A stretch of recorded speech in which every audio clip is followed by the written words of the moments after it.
Ada yang sudah pernah dengar? Ini materi saat SMP ada waktu itu. Betul? Ya, ada. Lembar hasil observasi. Kita ulang lagi, kita pelajari lebih dalam lagi di kelas 10 ini ya.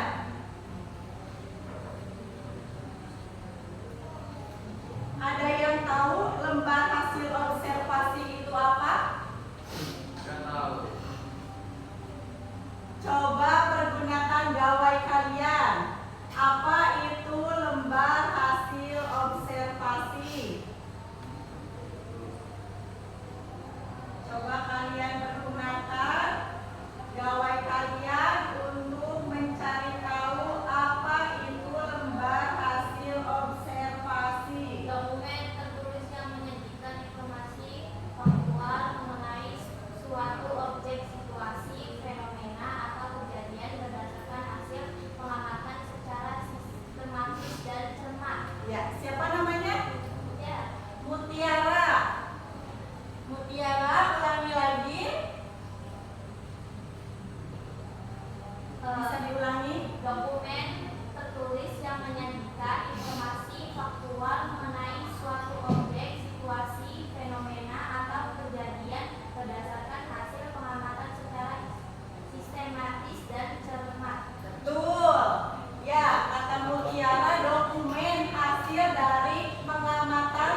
didapatkan setelah melakukan investigasi atau penelitian secara sistematis. Betul sekali kata-kata. Untuk membuat laporan hasil observasi ada yang namanya struktur laporan hasil observasi. Itu ada 3. Yang pertama pernyataan umum, yang kedua deskripsi bagian,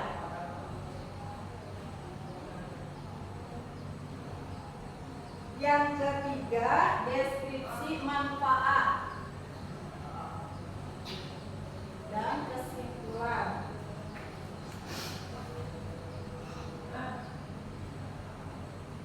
Pernyataan umum itu yang seperti apa? Contohnya seperti pembuka.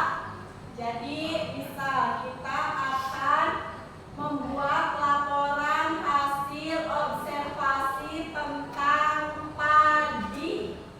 Nah, di pernyataan umum seperti ini. Padi adalah tanaman yang berasal dari Indonesia. Padi memiliki nama latin Oryza sativa. Biasanya padi tumbuh di dataran rendah, bla bla bla. Itu pernyataan umum. Kalau deskripsi bagian, tanaman padi memiliki bagian akar. Kemudian ada yang namanya daun. Jadi deskripsi bagian dari pohon padinya, dari tanaman padinya. Ada daun, kemudian setelah kemudian nanti akan tumbuh padi berwarna hijau. Padi kalau siap dipanen akan berwarna putih. Seperti itu. Kemudian manfaat dan kesimpulan.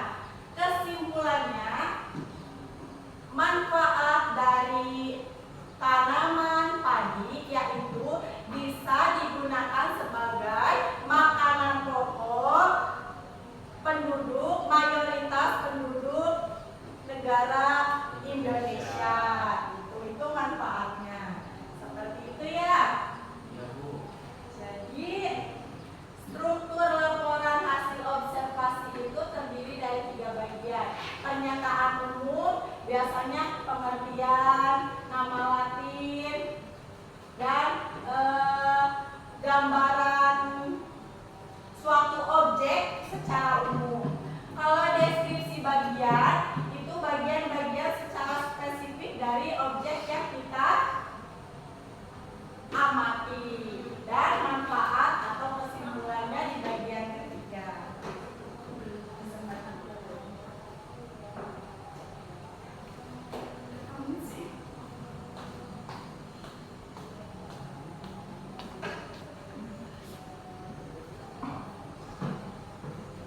Sekarang Ibu minta kalian untuk membuat kelompok.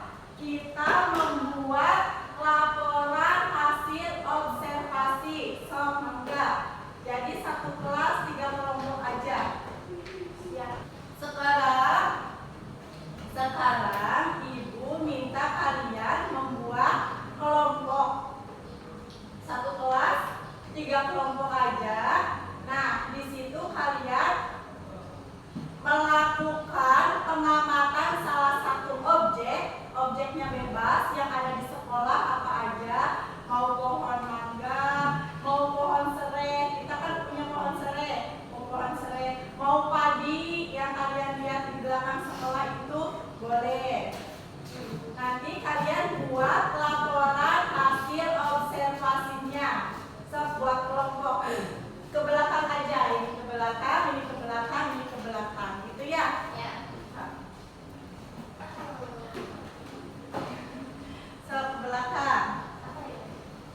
bikin pengamatannya dulu, kemudian nanti pengamatannya di hasil pengamatannya disusun menjadi laporan hasil observasi sesuai dengan struktur.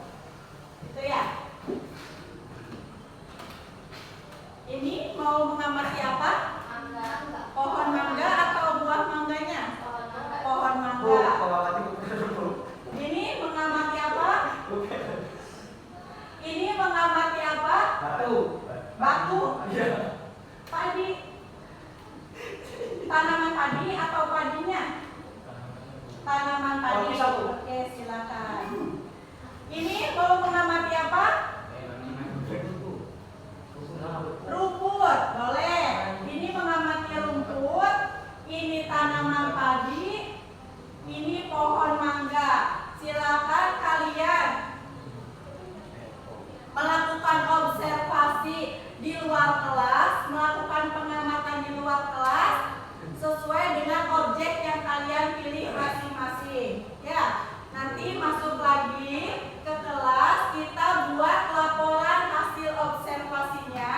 Kemudian pertemuan depan kalian presentasikan, oke? Oke.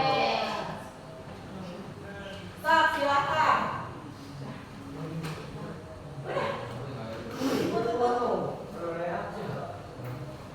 Udah? Sudah guys? Menghadap ke sini lagi. Itu pura-pura aja. Oh, pura-pura aja, Bu? Iya, pura-pura aja. Ini semangat daripada harus semangat.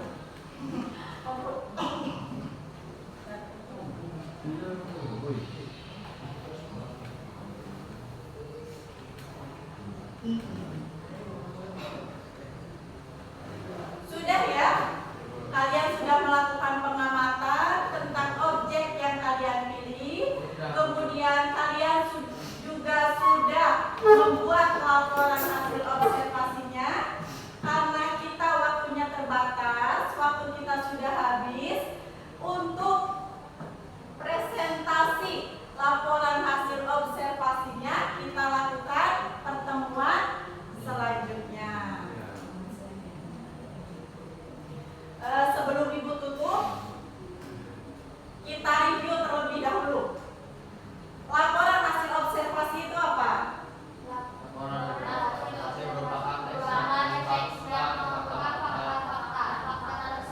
Dapat melalui proses pengamatan Betul. Teks yang mengungkapkan fakta yang didapatkan dari hasil pengamatan atau penelitian. Fakta itu apa? Kenyataan. Sesuai dengan kenyataan, sesuai dengan yang ada, nyata di lapangan, tidak mengada-ngada. Nah, kalau laporan hasil observasi itu bersifat objektif. Itu apa? Data sebenarnya tidak dipengaruhi oleh pendapat. Betul. Data sebenarnya yang tidak dipengaruhi oleh pendapat pribadi. Kalau antonim dari objektif itu apa? Subjektif. Kebalikan dari objektif itu subjektif atau data yang didapat dari pendapat pribadi. Untuk membuat laporan hasil observasi harus sesuai dengan struktur yang sistematis. Struktur laporan hasil observasi apa aja? Pernyataan umum, deskripsi bagian, manfaat dan kesimpulan. Betul. Pernyataan umum biasanya berisi apa? Pengertian, kemudian nama Latin, kemudian deskripsi yang secara